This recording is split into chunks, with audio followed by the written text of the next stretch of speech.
Après des top 5 sur des chanteurs comme David Bowie, sur des couleurs comme le bleu, ou sur des techniques comme le split screen, voici une nouvelle série dans Blow Up consacrée aux animaux. Et avant le chien, avant le cheval, ou avant l'éléphant, place aujourd'hui à la star des stars, le chat. Car des chats au cinéma, il y en a. Des chats qui miaulent, des chats qui ronronnent, ou des chats qui crachent, des chats noirs, des chats blancs, ou des chats roux, des chats simples, des chats doubles, ou des chats triples, et même plus. Bref, des chats au cinéma en veux-tu en voilà, de quoi bien évidemment faire un petit point sur la question. Alors commençons par le cinéma d'animation, lequel a toujours fait la part belle aux chats. Il y a l'embarras du choix chez Disney, à commencer par le chat peu coopératif de Cendrillon, sans oublier les chats siamois de La Belle et le Clochard, ou encore le chat à rayures d'Alice au Pays des Merveilles.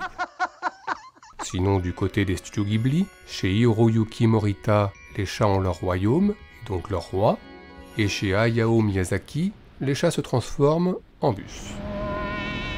Enfin, toujours en animation, mais dans un genre très différent, il y a Fritz the Cat, bien sûr.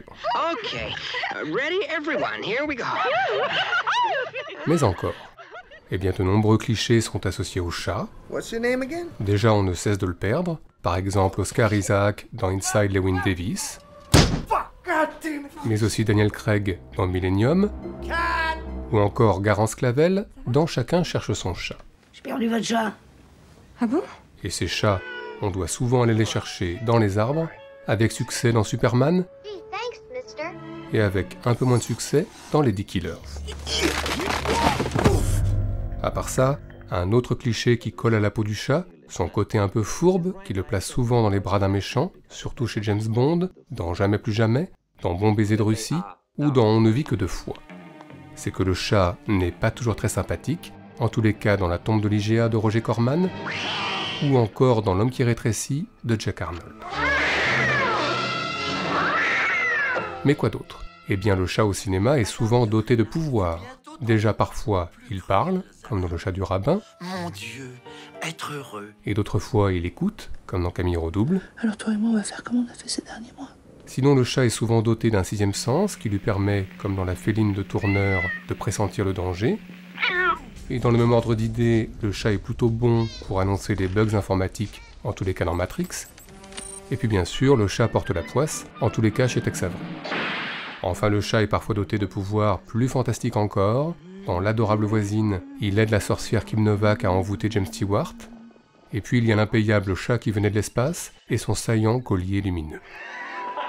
Bref, si on ajoute les chats dans la cuisine de Bourvil dans Le Cercle Rouge, et le chat dans la cuisine d'Elliot Gould dans Le Privé, si on ajoute le chat que Marie-Lou Berry jette dans la poubelle dans Vilaine, et le chat que Willem Dafoe jette par la fenêtre dans un Grand Budapest Hotel, Did he just throw my cat out the window? mais aussi le chat qui exaspère Rému dans La femme du boulanger, Garce, salope.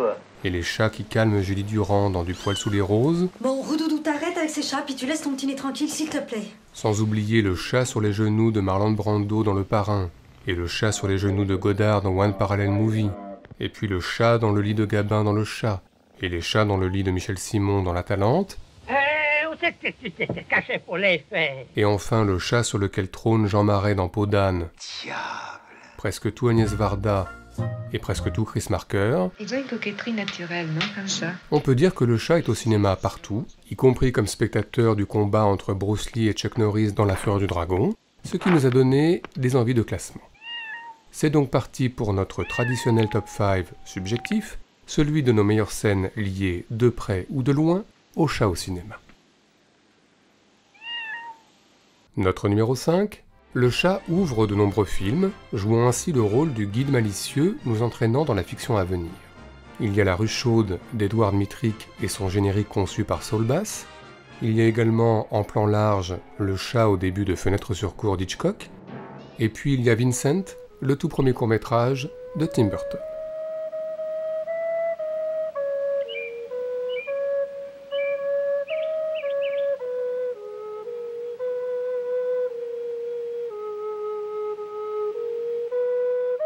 Vincent Malloy is 7 years old. He's always polite and does what he's told. For a boy his age, he's considerate and nice. But he wants to be just like Vincent Price.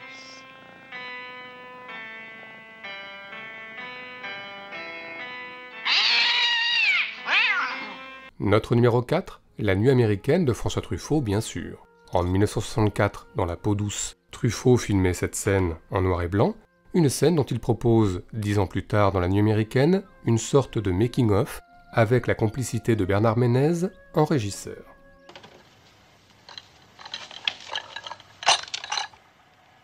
Envoyez le chat.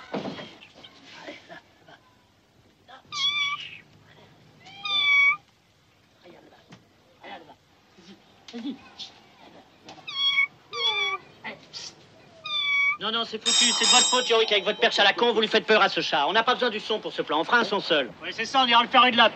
Notre numéro 3 est un film phare de la nouvelle vague tchèque des années 60, Un jour un chat, que l'on doit à Wojtek Jasny. Avec un chat qui révèle, lorsqu'il enlève ses lunettes, la véritable nature des gens, qui deviennent gris pour les voleurs, bleus pour les menteurs, ou encore rouges pour les amoureux.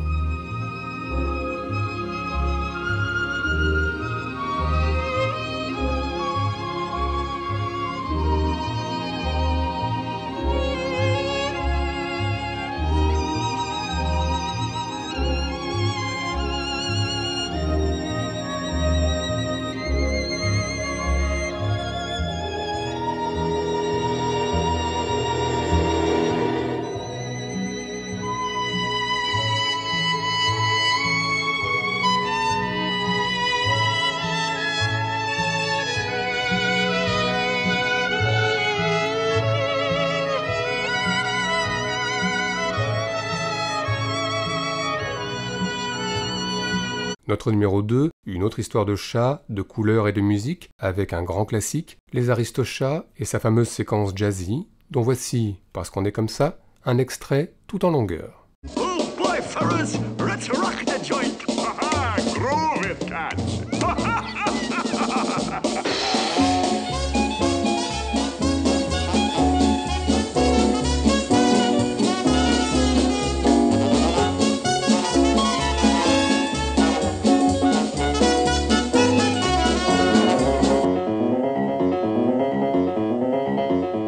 Shanghai, Hong Kong, ik voel young. Fortune cookie always wrong. Not the hot one. How about you and me, Duchess? Yes, let's swing it, Thomas. Groovy, Mama, groovy. Oh, it smells right. Blow it. Boy, he blew it. But he was close.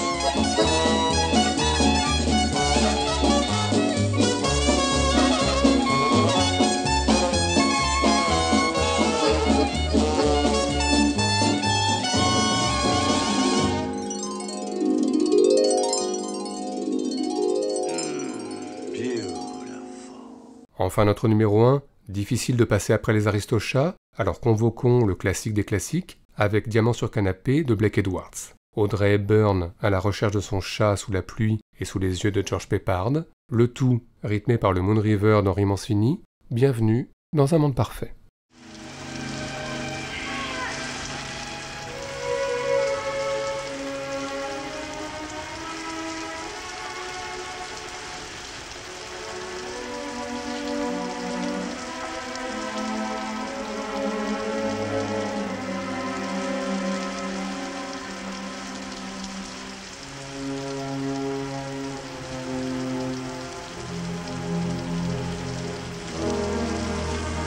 Woo!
Sorry.